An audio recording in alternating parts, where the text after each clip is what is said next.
Jail च बंद अरविंद केजरीवाल नाल मुख मंत्री भगवंत मान ने मुलाकात की है। इस मुलाकात बाद मुख मंत्री ने तमाम उन्हां मुद्दों बारे दस्सिया जिन्हां नूं लैके केजरीवाल नाल गल हुई। आज मैं तिहाड़ जेल में हमारे नेशनल कन्वीनर और दिल्ली के लोकप्रिय मुख्यमंत्री श्री अरविंद केजरीवाल जी को मिलके आया हूं। सबसे पहले परिवार की बातें हुई। मेरी बेटी नियामत जो कि अभी 1 महीने की हुई है, उसका हालचाल पूछा, कैसी है वो। उसके बाद पंजाब के लोगों की, किसानों की फसल क्योंकि इस बार मंडियों में अब आ रही है, तो उन्होंने पूछा कि पैदावार कैसी है इस बार, और जो किसानों का जो डायरेक्ट जो ट्रांसफर है पैसे की, जो सीसीएल की फसल का पैसा, उसमें कोई बाधा तो नहीं आ रही, या कोई चुनाव आचार संहिता की वजह से पंजाब में कोई ऐसी सहूलत जो रोक ली हो। मैंने कहा जी बिल्कुल नहीं है, निरंतर सुविधाएं चल रही हैं, बिजली भी फ्री चल रही है। मंडियों में एक एक दाना जो गेहूं का आएगा वो हम रिकॉर्ड पैदावार करके 130 लाख मीट्रिक टन देश के सेंट्रल पूल में दे रहे हैं, और पैसे भी उसी दिन ट्रांसफर हो रहे हैं। और जो हाड़ी बोलते हैं पंजाबी में इसको, तो ये गेहूं का सीजन जो है वो अभी चरम सीमा पे है। 2-4 दिन में जो सीजन है खत्म हो जाएगा। और सबसे बड़ी बात जो आज मैं आपको बतानी चाहता हूं, जो मैं अरविंद केजरीवाल जी को बताई, कि आज ही रिजल्ट आए हैं पंजाब में सरकारी स्कूल के 158 बच्चों ने 158 सरकारी स्कूलों के 158 बच्चों ने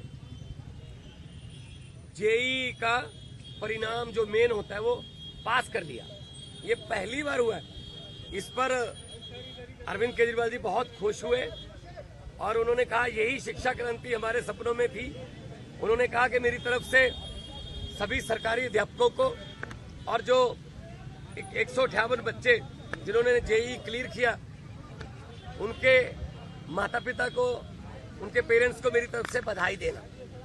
तो ये पहली बार हुआ है कि सरकारी स्कूलों के बच्चों ने जेईई का परिणाम क्लियर किया, और ये हमारा सपना सच होने वाली बात है। और उन्होंने दिल्ली के बारे में और देश के बारे में पूछा। मैंने कहा जी मैं गुजरात होके आया हूं, भरूच और भावनगर, माइंड ब्लोइंग रिस्पॉन्स है, और लोग, पूरे देश के लोग ये कह रहे हैं कि ये गलत किया अरविंद केजरीवाल के साथ कि उनको पकड़ के अंदर कर दिया।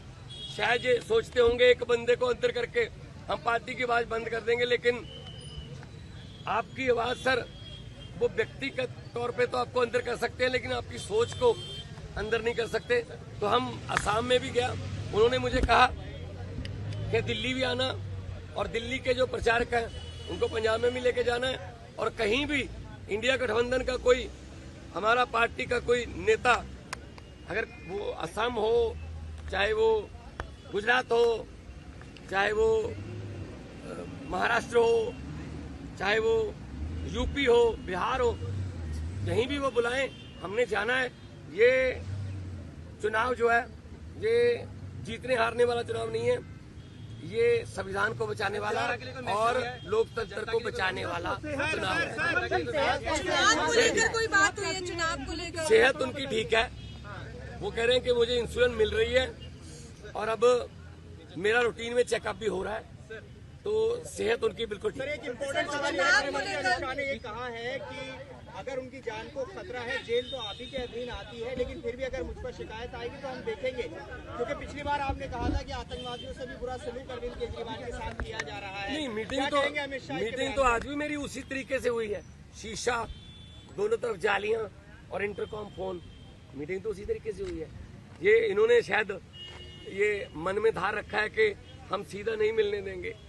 ये इनकी मर्जी हो सकती है, या इनकी नफरत की इंतहा हो सकती है, लेकिन इतना मैं बताना चाहता हूं कि अरविंद केजरीवाल जी की जो सोच है, अरविंद केजरीवाल जी ने जो अंदर से मुझे संदेश दिया वो यही दिया कि लोगों को ये बता देना मेरी फिक्र मत करना, लेकिन वोट जरूर डालना और लोकतंत्र और संविधान को बचाने के लिए वोट डालना, तानाशाही जो आ चुकी है देश में उसको खत्म करने के लिए वोट डालना। सर जल्दी राघव चड्ढा भी कैंपेन करते नजर आएंगे? बिल्कुल आएंगे सर, हमारे कब सारे नेता राघव जो हैं, चड्ढा- वो हमारे सभी नेता अपनी अपनी जिम्मेदारी लगे हुए हैं। 11 खेलते हैं, बाकी कोचिंग स्टाफ में होते हैं, कुछ नेट में बॉलिंग करते हैं, कुछ नेट में बैटिंग करते हैं, 4 एक्स्ट्रा प्लेयर होते हैं। तो हमारा एक संगठन है, तो जिसकी ड्यूटी जहां भी लगेगी हम वहां जाएंगे और 4 जून को आम आदमी पार्टी भारत की एक बहुत बड़ी शक्तिशाली राजनीतिक शक्ति बन के उभरेगी।